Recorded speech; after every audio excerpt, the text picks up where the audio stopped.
everyone. Welcome to the Gong Show. We are here live as usual. Big deal. We're so excited that you're here, though, because it is a huge deal when you guys are here, especially when you're in live chat. I'm not alone. I'm never alone. Never, ever. Because the camera moves, there's always someone here. But I'm especially not alone today. One of our awesome friends, Spencer Kane, is here, joining us on the Gong Show right away this afternoon. How you doing? How you guys doing? Oh, we've been great. We've been having a blast. We love hanging out with you, and you're here right away today. What's going on with that? Well, we are in this episode of I Shine Connect, which is where I'm at down here in Nashville. But the episode they're filming today, another cast member, which is the other guy on the show, and I aren't in the episode, so we got to sleep in today and chill out. So that's why I could do it a little earlier today. Sweet. I love it. I love having you on right away instead of being like, oh, he's coming. I promise he's coming. I promise he'll be on Skype today. Everyone just wait. We'll get there. You're actually here. So that is pretty awesome. And we're very excited. Hopefully people are here in time to catch you on the show. Definitely. So you're there filming. Tell us a little bit more. I mean, you've been there for a while because every time we step in, you're still there. What is going on? What is taking so long? Well, we've been here for about a week now, and we filmed 6 episodes, and it takes 3 weeks. So we'll be here for another 2 weeks. We try to do one episode recording in 2.5 days. So on Wednesday is normally the middle day where before lunch we're finishing up the episode from Monday and Tuesday. Then after the lunch, we're starting a new episode for Thursday and Friday. Wow. So it can be a long process. It can go quick and go early depending on how many takes we have to do, how much effort there is into making props, how much any of that is. So it all depends.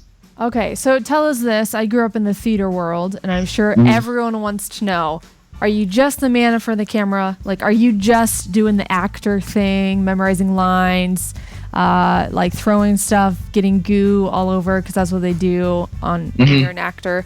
Are you just doing that? Or are you playing a bigger role? Are you helping with props, helping with set, helping direct, anything else? Are you doing any behind the scenes stuff? I'm co-babysitter. I do act.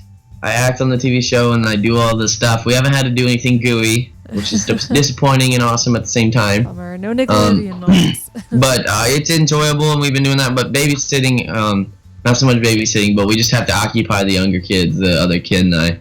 So. Okay, all right. So not too bad. Not too bad. No, it's not too bad at all. Awesome. All right, so speaking of camp, it's kind of like a camp, it sounds like a camp almost, like an acting. I know it's not, but it sounds like it. And it's summer camp time right now. Right. And I'm getting to a point here. Camp relationships are everywhere. You go through your high school phase, and then summertime, it's like a totally different world. It's like a totally different life happening. And of course, summer camp relationships, everyone has them. And you want to talk to us a little bit about relationships today. Is that right? Yes, I do. And a matter of fact, we have some code of conduct here in iShine that we're starting this year where if you are in a relationship, you have to follow by these rules. And so it's just funny because everyone here is family and no one would see each other as a relationship type thing. But it's fun. And, relationships are changing in the summer. I know a lot of my friends are I'll date her until school ends, and then once school ends, they're I'm done, and I'm just gonna go hang out with a bunch of girls and a bunch of different people. And so sometimes I feel like we just don't take relationships as strongly as we should, Yeah. I know as we're younger, relationships was just kind of the thing to pass the time during school. I had a date. I was dating her this one week, and the next week I was dating another girl, and the next week I dated this other girl, and I dated a total of 60 girls in 6th grade. It's well, were you really dating or were you just closer and friends? So relationships are a sticky subject, and specifically with getting older, girls and guys start getting more interested in other aspects of a guy or girl, with the sexual side of things and also with the commitment side of things. And so it's sometimes hard to face those temptations that we come up with the sexual side of things, because I know that gets a lot of people in trouble. Pregnancy can just really hurt a lot of opportunities you might have, or it might it might be a positive thing too, because maybe that kid grows up and it really teaches you a lot about something. But we can always be forgiven for maybe a mistake that we've made with a relationship. And so I think the best way to go through a relationship is have a strong foundation in Christ and really have that set understanding between both of you guys, because I feel like it would make it flow a lot better. And so that's my take on a relationship. And the video you guys are about to see will explain a lot about what I'm trying to say in a lot more detail. So yeah.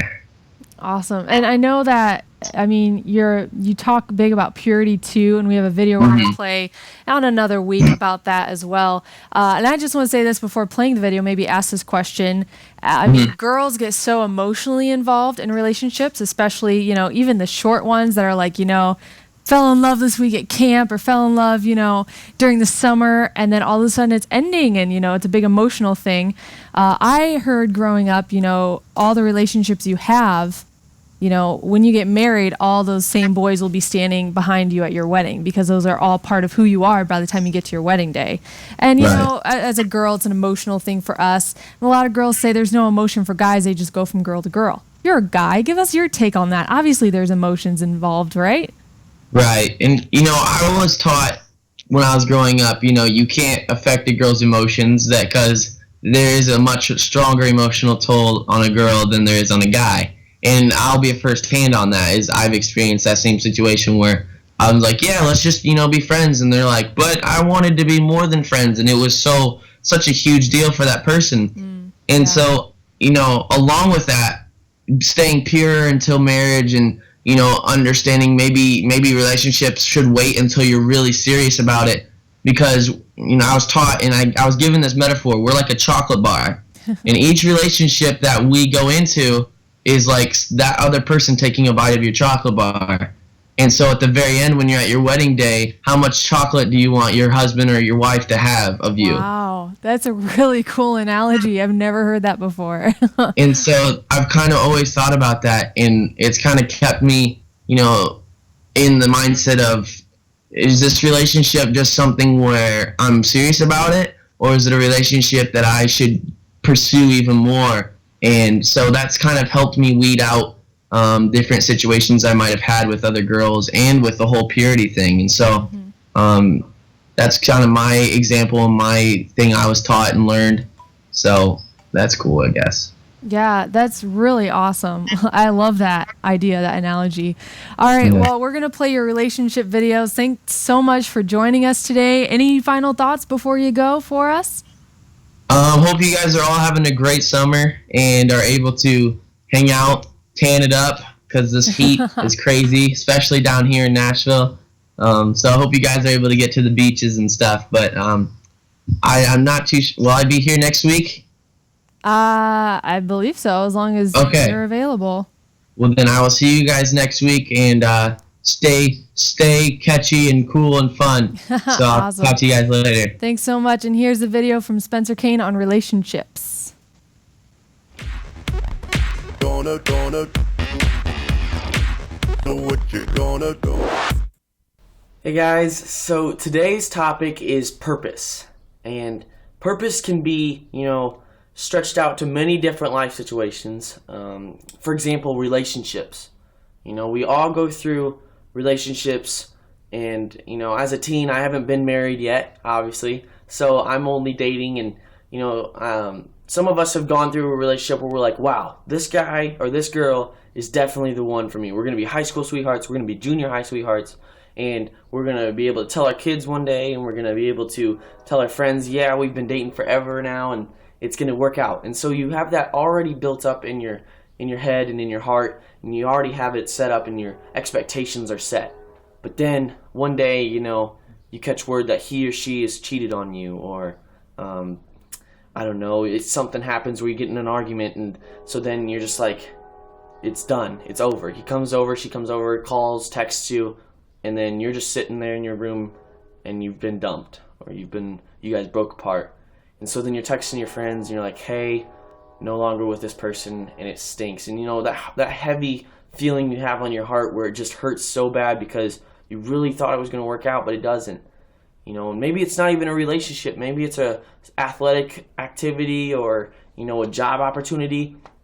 You've really been studying hard. You've been doing well in that specific area of schooling. And so you're like, yes, this is the perfect job for me. I'll be making good pay. And, I feel like I'm the best person for this job. And then you just don't make the job. Or you've been practicing all summer long on your skills, at the gym, working out, and then you try out for the team. You've been putting in way so much more effort than anyone else has on the team, and so then you just don't make the team. And it just stinks so bad because you just put so much effort into it. But see, in the Bible, Jeremiah 29:11 says, "For I know the plans I have for you, plans to prosper you and not to harm you, plans to give you a future and a hope." And see, God's just reminding us that He has a plan for us here on earth. He has a purpose for us. And so sometimes, with all this relationship and this job and this athletic events going on, and you're just so focused on that, and I know I am, sometimes I can get so caught up in that, and then it just doesn't work out. These things change over a time. When I was younger, I was so set. I was like, I'm going to go to the NBA. I'm going to be a basketball player. I'm going to be playing with LeBron James, and it's going to go well. And then about 3 years ago, God opened the door to music. And so, I entered that door, and now, I've been able to tour and, make music and record and have a fan base and chat with you guys. And so, that was not what I was expecting at the time, but God opened doors. He had a plan for me that I hadn't been aware of yet. And then He eventually showed it to me. And so, you never know. Things could change 5 years from now, and I might not be involved in music. I might be involved in something else. But see, God has a plan, and He has a purpose, and we just got to be willing to, listen and hear for what He has for us, and He's going to guide us. And so that's what my encouragement is to you guys, is to keep an open mind and know that current situation might stink, and it might really hurt inside. You just got to trust God that He knows what He has for you, and He knows what's best. So talk to you guys later.